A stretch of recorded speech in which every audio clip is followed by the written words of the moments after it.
ಪರಿಷತ್ ಸದಸ್ಯರಾದಂಥ CT. Ravi ಮತ್ತು ಸಚಿವೆ ಲಕ್ಷ್ಮೀ ಹೆಬ್ಬಾಳ್ಕರ್ ಅವರ ಪ್ರಕರಣ ಇದೀಗ ಸಿ.ಐ.ಡಿ ತನಿಖೆ ಆರಂಭವಾಗಿದೆ. ಆ ವಿಚಾರಕ್ಕೆ ಸಂಬಂಧಪಟ್ಟಂತೆ ಮಾತಾಡಿಸ್ತಾ ಹೋಗ್ತೀನಿ. ನಮ್ಮ ಜೊತೆ ಮೇಲ್ಮನೆ ಸದಸ್ಯರಾದಂಥ ನಾಗರಾಜ್ ಸರ್ ಇದ್ದಾರೆ. ನಾಗರಾಜ್ ಸರ್, ಇವತ್ತು ಆ ಘಟನೆದಾಗ ನೀವು ಅಲ್ಲೇ ಇದ್ರಿ, ಅದೇ ವೇಳೆ ಇದ್ದಂಥ ಪರಿಸ್ಥಿತಿ ಒಂದು ಕಡೆ ಆದರೆ ಇವತ್ತು ಸಿ.ಐ.ಡಿ ತನಿಖೆ ಆರಂಭವಾಗಿದೆ. ಸಿ.ಐ.ಡಿ ತನಿಖೆ ಆಗಿದೆ. ನನಗೆ ನೋಟಿಸ್ ಕೊಟ್ಟಿದ್ದರು, ಬಂದು ನೀವು ಸಾಕ್ಷಿ ಹೇಳಬೇಕು, ನೀವೇನು ನೋಡಿದ್ದನ್ನು ಹೇಳಬೇಕು ಅಂತ ನೋಟಿಸ್ ಕೊಟ್ಟಿದ್ದರು ನಮಗೆ. ನಾನು ಅವ್ರು ಕೇಳಿದ ಪ್ರಶ್ನೆಗಳ ಉತ್ತರವನ್ನು ಕೊಟ್ಟಿದ್ದೇನೆ. ನಾನು ಏನೆಲ್ಲ ಹೇಳಿದ್ದೀನಿ ಆ ವಿಚಾರಗಳನ್ನ ಟಿ ವಿಗಳ ಮುಂದೆ ಹೇಳೋದೇ ತಪ್ಪಾಗ್ತದೆ, ಸಬ್ಜುಡಿಸ್ ಆಗ್ತದೆ.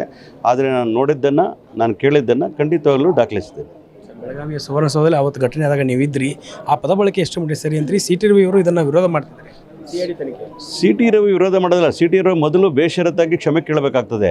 ಇದು ಸದನಕ್ಕೆ ಮಾಡಿರ್ತಕ್ಕಂಥ ಅಪಮಾನ, ಮಹಿಳೆಯರಿಗೆ ಮಾಡಿರ್ತಕ್ಕಂಥ ಅಪಮಾನ, ಒಬ್ಬ ಸಚಿವನ ಕಾರಣಕ್ಕೋಸ್ಕರ ಅಲ್ಲ, ನಮ್ಮ ಸಂಸ್ಕೃತಿಗೆ ಮಾಡಿರ್ತಕ್ಕಂಥ ಅಪಮಾನ, ನಿಮ್ಮ ದೇಶದಲ್ಲಿರ್ತ ಪಾರ್ಲಿಮೆಂಟ್ರಿ ಪ್ರೊಸೀಜರ್ಗೆ ಮಾಡಿರ್ತಕ್ಕಂಥ ಅಪಮಾನ. Is being a former minister ಆಗಿದ್ದಂಥವರು, BJPಯಲ್ಲಿ ಜನರಲ್ ಸೆಕ್ರೆಟರಿ ಆಗಿ ಕೇಂದ್ರದ ಮಟ್ಟದಲ್ಲಿ ಕೆಲಸ ಮಾಡಿದವರು, ಹೆಣ್ಣುಮಕ್ಕಳ ಬಗ್ಗೆ ಮಾತಾಡ್ತಕ್ಕಂಥ ರೀತಿ ಆಯಿತು. ಅವರು ಆವತ್ತೇ ಬೇಷರತ್ತಾಗಿ ಕ್ಷಮೆ ಕೇಳಿದ್ದೆ ಆದರೆ ಇಷ್ಟು ದೊಡ್ಡದಾಗ್ತಾ ಇತ್ತಾ?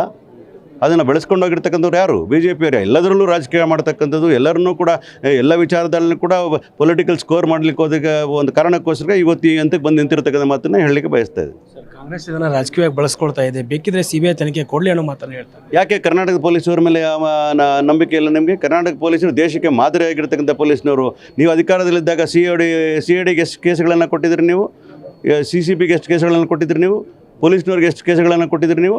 ಪೊಲೀಸವ್ರನ್ನ ಡಿಮೊರಲೈಸ್ ಮಾಡ್ತಕ್ಕಂಥದ್ದು, ಪೊಲೀಸವ್ರನ್ನ ಅಪನಂಬಿಕೆ ಇಟ್ಕೊಂಡು ಮಾತಾಡ್ತಕ್ಕಂಥದ್ದು, ಅದು ಶೋಭೆ ತರ್ತಕ್ಕಂಥದ್ದಲ್ಲ. ಅದು BJP ಒಂದು ರಾಷ್ಟ್ರೀಯ ಪಕ್ಷವಾಗಿರ್ತಕ್ಕಂಥದ್ದು, ವಿರೋಧ ಪಕ್ಷದ ನಾಯಕರಾಗಿರ್ತಕ್ಕಂಥವ್ರು ಆ ರೀತಿಯಂಥ ಪೊಲೀಸರು ಅಪಮಾನ ಮಾಡ್ತಕ್ಕಂಥ ಮಾತುಗಳನ್ನು ಆಡಬಾರ್ದು ಅಂತ ಆಗ್ರಹವನ್ನು ಮಾಡ್ತೀನಿ. ಸರ್, ಇವತ್ತು ಪ್ರಕರಣದ ತನಿಖೆ ನಡೀತಾ ಇದೆ. ತನಿಖೆಯ ಜೊತೆಗೆ BJP ಇದನ್ನು ವಿರೋಧ ಮಾಡ್ತಾ ಇದ್ದರೆ, ಒಂದು ಕಡೆ ಈ ಪ್ರಕರಣದಲ್ಲಿ ಸಿ.ಟಿ. ಅವರಿಗೆ ಯಾವ ರೀತಿ ಶಿಕ್ಷೆ ಆಗಬೇಕಂತ ಒತ್ತಾಯ ಮಾಡಿ. ಯಾವ ರೀತಿ ಶಿಕ್ಷೆ ಇಲ್ಲ. ಮೊದಲನೇದಾಗಿ ಅವರು ಸಾರ್ವಜನಿಕ ಜೀವನದಲ್ಲಿ ಇರಬೇಕು ಅನ್ನೋದಾದರೆ ಇಂಥ ಪದಗಳನ್ನು ಉಪಯೋಗ ಮಾಡ್ತಕ್ಕಂಥ ಬಿಡಬೇಕು. ಮೊದಲೊಂದ್ಸಲಿ ನಿತ್ಯ ಸುಮಂಗಲಿರು ಅನ್ನೋ ಮಾತನ್ನು ಹೇಳ್ತಾ ಇದ್ರು. ಮಹಿಳೆಯರಿಗೆ ಯಾವ ರೀತಿ ಅಂತಲೇ ಅವಮಾನ ಮಾಡ್ತಿದ್ರಿ?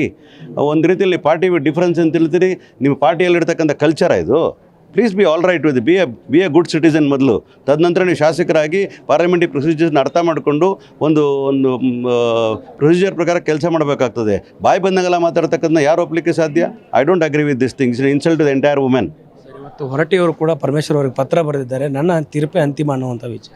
ಯಾವಾಗಲೂ ಕೂಡ ಸಭಾಧ್ಯಕ್ಷರು ಮತ್ತು ಸಭಾಪತಿಗಳ ತೀರ್ಮಾನಗಳು ಅಂತಿಮ ಆಗಿರ್ತದೆ, ಎಲ್ರಿಗೂ ಗೊತ್ತಿರ್ತಕ್ಕಂಥ ನಾವು ಅದನ್ನು ಗೌರವಿಸ್ತೇವೆ ಕೂಡ. ಆದರೆ ಅಂತಹ ಒಂದು ಸಭಾಪತಿಗಳ ಕಂಟ್ರೋಲ್ ಇರತಕ್ಕಂಥ ಸಭಾಂಗಣದಲ್ಲಿ, ಸದನದಲ್ಲಿ ಈ ರೀತಿ ಪದಗಳು ಬರಬಾರ್ದು.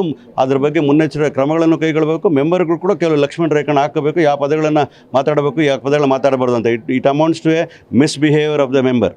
ಸರ್, ಇವತ್ತು ರಮೇಶ್ ಜಾರಕಿಹೊಳಿ ಅವರು ಈ ಹೇಳಿಕೆಯನ್ನು ಖಂಡಿಸೋದ್ರ ಜೊತೆಗೆ ಹಿಂದೆ CM ಇಬ್ರಾಹಿಂ ಅವರು ಕೂಡ ಸಾಕಷ್ಟು ಮಾತಾಡಿದ್ದಾರೆ ಅನ್ನೋ ಅಂತ ಮಾತು. ಯಾರೇ ಮಾತಾಡಲಿ ತಪ್ಪು. CM ಇಬ್ರಾಹಿಂ ಮಾತಾಡಿದ ಮಾತ್ರ ಜಸ್ಟಿಫೈ ಮಾಡ್ಕೊಳಕ್ಕಾಗ್ತದೆ? CM ಇಬ್ರಾಹಿಂ ಮಾತಾಡಿದ್ರು ತಪ್ಪಾಗ್ತದೆ, ಸಿ.ಟಿ. ರವಿ ಮಾತಾಡೋದು ತಪ್ಪಾಗ್ತದೆ, ನಾಗರಾಜ್ ಯಾದವ್ ಮಾತಾಡೋದು ತಪ್ಪಾಗ್ತದೆ. ಯಾರನ್ನೇ ಟೀಕೆ ಟಿಪ್ಪಣಿ ಮಾಡಬೇಕು ಅಂದರೆ ಸರಿಯಾದ ಪದಗಳನ್ನು ಉಪಯೋಗಿಸಿ ಮಾಡ್ಕೊಳ್ಳಿಕ್ಕೆ ಕನ್ನಡದಲ್ಲಿ ಲಕ್ಷಾಂತರ ಪದಗಳು ಸಿಗ್ತವೆ. ಅದನ್ನು ಬಿಟ್ಟುಬಿಟ್ಟು ನೀವು ಏಕವಚನದಲ್ಲಿ ಮಾತಾಡ್ತಕ್ಕಂಥದ್ದು ಮತ್ತು ಅಶ್ಲೀಲ ಪದಗಳನ್ನು ಉಪಯೋಗ ಮಾಡಿಕೊಳ್ತಕ್ಕಂಥದ್ದು ಒಬ್ಬ ಪಾರ್ಲಿಮೆಂಟೇರಿಯನ್ಗೆ, ಒಬ್ಬ ಸಂಸದೀಯ ಪಟುಗಳಿಗೆ ಸೂಕ್ತವಾದಂತಹ ವಿಚಾರಧಾರೆಗಳಲ್ಲಿ ಮಾತಾಡಬೇಕೇ ಹೊರತು ಅದನ್ನು ಬಿಟ್ಬಿಟ್ಟು ನೀವು ಯಾವುದ್ಯಾವುದೋ ಪದಗಳನ್ನು ಯೂಸ್ ಮಾಡಿಕೊಂಡು ಯು ಆರ್ ಟಾಕಿಂಗ್ ಅನ್ಪಾರ್ಲಿಮೆಂಟರಿ, ಅಸಂವಿಧಾನಿಕ ಪದಗಳನ್ನೆಲ್ಲ ಉಪಯೋಗಿಸ್ಕೊಳ್ತಕ್ಕಂಥದ್ದು, ಒಂದು ಸಂವಿಧಾನದಲ್ಲಿರ್ತಕ್ಕಂಥ ಆಶಯಗಳ ವಿರುದ್ಧ ನಡ್ಕೊಳ್ತಕ್ಕಂಥ ಹೇಗೆ ಒಪ್ಪಲಿಕ್ಕೆ ಸಾಧ್ಯ? ಅದು ವಿಶೇಷವಾಗಿ ಸಿ.ಟಿ. ರವರ ಪ್ರಕರಣದ ಹೇಳ್ತೀನಿ. ನೀವು ಪಾರ್ಟಿ ವಿತ್ ಡಿಫರೆನ್ಸ್ ಅಂತ ಹೇಳ್ತೀರಿ. ಭಾರತಾಂಬೆಯ ಬಗ್ಗೆ ಬರ ಗೌರವ ಅಂತೀವಿ. ನಾವೆಲ್ಲರೂ 140 ಕೋಟಿ ಜನ ಭಾರತಾಂಬೆಗೆ ಗೌರವ ಕೊಡ್ತೀವಿ, ಹೆಣ್ಣಿಗೆ ಅತ್ಯಂತ ಸ್ಥಾನವನ್ನು ಕೊಟ್ಟಿರ್ತೀವಿ. ಅಂಥದ್ರಲ್ಲಿ ಅವ್ರನ್ನೆಲ್ಲ ಅವಹೇಳನ ಮಾಡಿ ಮಾತಾಡ್ತಕ್ಕಂಥದ್ದು ಎಷ್ಟು ಸರಿ? Party with differences become with party with differences. ಅವರ ಮನೆಯನ್ನು ಸರಿ ಮಾಡ್ಕೋಬೇಕು, ಅವರ ಬಾಯಿ ಮತ್ತು ನಾಲ್ಗೆನ ಸರಿ ಇಟ್ಕೋಬೇಕು ಸಿ.ಟಿ. ರವಿ ಅವರು. ಸರ್, ಮುಂದಿನ ವಿಚಾರಕ್ಕೆ ಏನಾದರೂ ಕರೆದಿದ್ದಾರೆ? ಮತ್ತೆ ಡೇಟ್ ಕೊಟ್ಟಿದ್ದಾರೆ? ಇಲ್ಲ, ಯಾವಾಗ ಕರೆದ್ರು ನಾನು ಹೋಗಿ ಸತ್ಯವನ್ನು ಹೇಳ್ತೇನೆ. ಒಂದು ಪದವೂ ಕೂಡ ಅಸತ್ಯನ ಹೇಳಲಿಕ್ಕೆ ಇಷ್ಟಪಡೋದಿಲ್ಲ. ಸತ್ಯವನ್ನು ಹೇಳ್ತೇನೆ ನಾನು. ಸಿ.ಟಿ. ರವಿಯವರು ಮಾಡಿರ್ತಕ್ಕಂಥ ನಿಂದನೆ ನಾನು ಕೂಡ ಖಂಡಿಸ್ತೇನೆ. ಇದಿಷ್ಟು ವಿಧಾನ ಪರಿಷತ್ ಸದಸ್ಯ ನಾಗರಾಜ್ ಯಾದವ್ ಅವರ ಮಾತು. ಕ್ಯಾಮ್ರಾ ಪರ್ಸನ್ ಪವನ್ ಕುಮಾರ್ ಜೊತೆ ದುರ್ಗೇಶ್ ನಾಯಕ, ಗ್ಯಾರಂಟಿ ನ್ಯೂಸ್, ಬೆಂಗಳೂರು.